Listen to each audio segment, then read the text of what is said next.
达摩大师火龙洞闭关9年，领悟佛法真谛。出关之日，天降神光，地涌金莲，有大功德加持，为当世第一佛陀。信徒万万人，不远万里聚集在少室山下，聆听达摩大师教诲。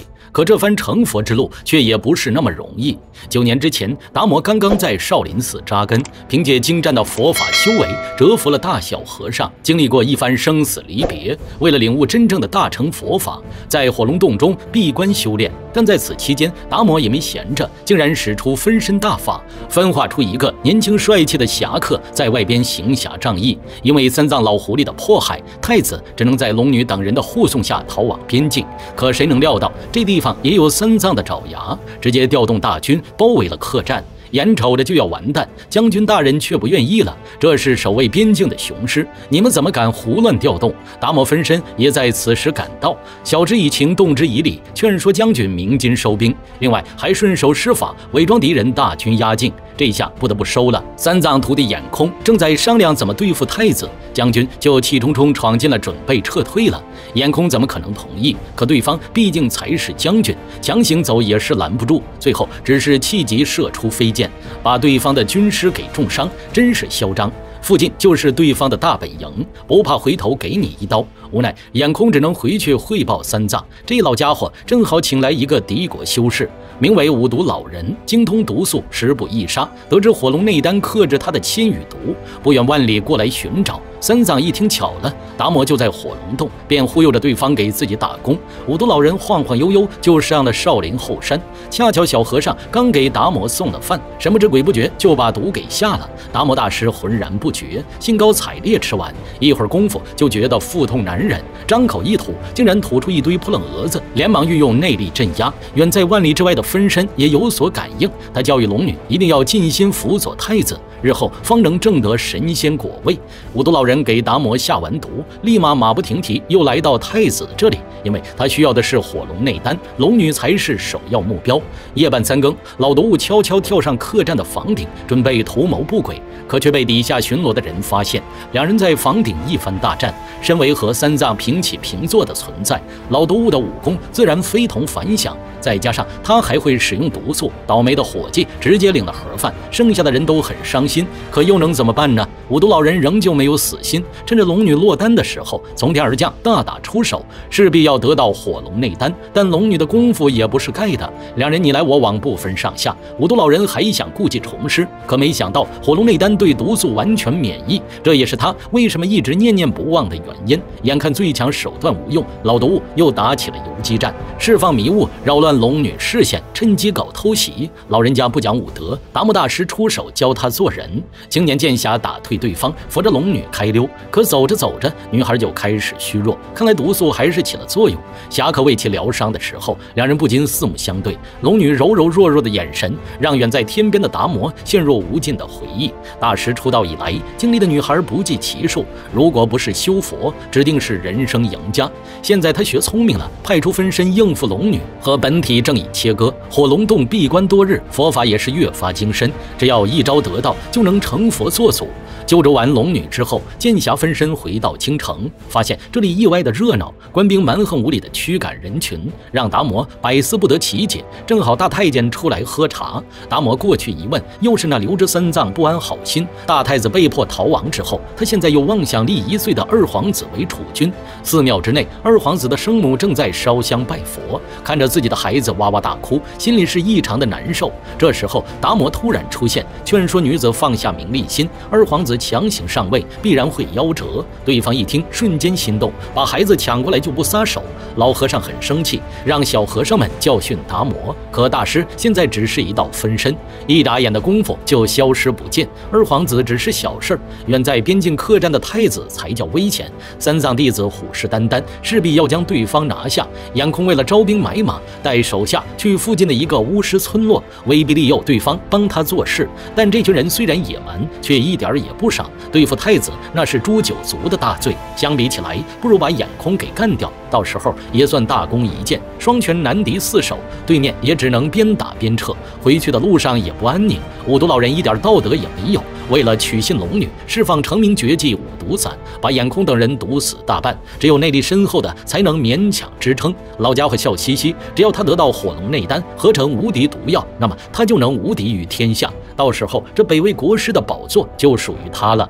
老家伙乐乐呵呵，准备对付龙女，远处却忽然出现了达摩分身的身影，一招就将五毒老人打飞，然后神出鬼没的离去。老家伙垂头丧气回到大本营，被他坑害的眼空连忙求救。一帮人重振旗鼓，准备对付看起来比较弱小的太子等人。客栈里几人如临大敌，他们可不是官兵的对手，但太子是谁？附近的本地势力听见风声，全部过来帮忙。再加上神出鬼没的达摩分身，眼空即便恨得牙痒痒，也不敢造次。与此同时，皇宫里的大太监也良心不安。太监总管这个职位，说到底是靠着皇帝才能有权力。留着三藏意图谋反，他怎么也不能同流合污。无奈之下，只好找到达摩。现如今除了他，天底下找不着第二个人了。得到达摩的保证，大太监也能放心的回去。不料三藏太过敏锐，竟然察觉到了不对劲，眼看就要完犊子。达摩分身再度出现，凭借高深的武功和三藏大战300回合，最后成功唤醒了皇帝。皇帝既然醒来，三藏也只能放弃搞事，不然任凭他法力通天，也得被皇帝的护体龙气给反噬。皇宫里搞不了事情，三藏就又找来五毒老人，让他辅助徒弟追杀太子。这群人自从在达摩分身的庇护下逃出升天，直接就完全放松下来，幻想着以后的美好生活。可现实是冰冷无情的，五毒老人带着官兵一日千里的追了上来。这一次可没有人帮忙了。达摩闭关的火龙洞正好遇见眼空上门讨要老火龙的内丹，达摩分身只能被迫防守，哪怕感应到龙女等人的危险，一时之间却也无能为力。几个回合的功夫，太子就被对方抓住，剩下的大猫小猫3两只也翻不起什么风浪。龙女可就惨了，老家伙盯上的就是他的内丹，为了太子，龙女无奈只能吐了出来。这一下算是完犊子了，一番风卷残云，最后只剩下龙女跟太子完好。幸亏他们遇见2个乞丐，领头的是老火龙的人间弟子，这才勉强有个安身之所。被打伤的2个大男人回天乏术，没等到太子登基的那一天，便不幸嗝屁。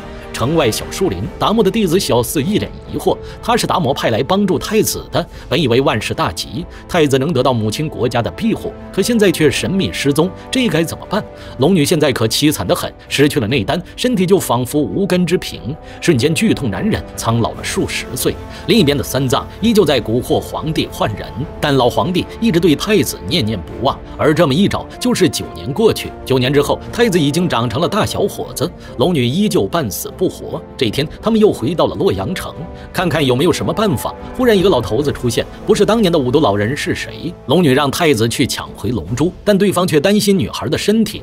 无奈之下，龙女直接自杀了。这算是什么鬼？你们那么多人，留下一个照顾能死吗？太子一帮人强忍悲痛，围住了五毒老人，七手八脚之下，谁也看不清状况，轻而易举的就拿到了火龙内丹。随后，众人埋葬了悲催的龙女，又是一位倒在曙光之前的好汉。太子拿着龙珠，自己也没啥用，这玩意的最大用处是交给闭关的达摩。整整9年了，达摩没有迈出火龙洞一步，正处于悟道的关键时刻。火龙内丹的飞来，正是那最后一根稻草。达摩大彻大悟，头发瞬间斑白。洞窟外边，三藏带着手下赶到，这一次他要彻底弄死达摩。方法很简单，眼空出手，隔空摄物，封闭洞窟，大石头将门口堵得严严实实。达摩也是凡人，早晚得在里面饿死，但很不幸，他晚了一步。乞丐们神色悲切，石洞却绽放金光。随着一道惊天彻地的大爆炸，达摩浑身散发金光，端坐于莲台之上，头顶降下万千花瓣，宛如佛祖降世，震撼全场。三藏浑身颤抖，自知大势已去，恼怒地挥袖离去。五毒老人原本又蹦又跳，可转眼一想火龙珠被达摩服用，他的五毒伞不就天下无敌了？正准备离开，达摩出手了。这种危害世人的毒药，还是趁早销毁了比较好。从此世界上再没有五毒伞，老家伙气呼呼跑路了。剩下的太子等人继续聆听达摩教诲。而很快，达摩大师出关的消息传遍了中原，人们纷纷齐聚少林寺。这可是在世佛陀，肉眼可见的高僧，不趁着热乎过来拜一拜，哪能对得起向佛之心？少林寺里的小和尚打打闹闹，被管事的一通训斥。他们现在可是天下第一的寺庙，有着达摩佛祖坐镇，香火前所未有的旺盛。民间有一则传言，叫做平生不见达摩面，独遍佛经也惘然。从见面喊打喊杀的一代妖僧，蜕变为现在的降世佛陀，达摩实在是太不容易了。到了这一地步，三藏完完全全不是他的对手。不过达摩却还要做一件事，那就是收一个关门弟子。佛法精深，也需要一代代传承才能延续。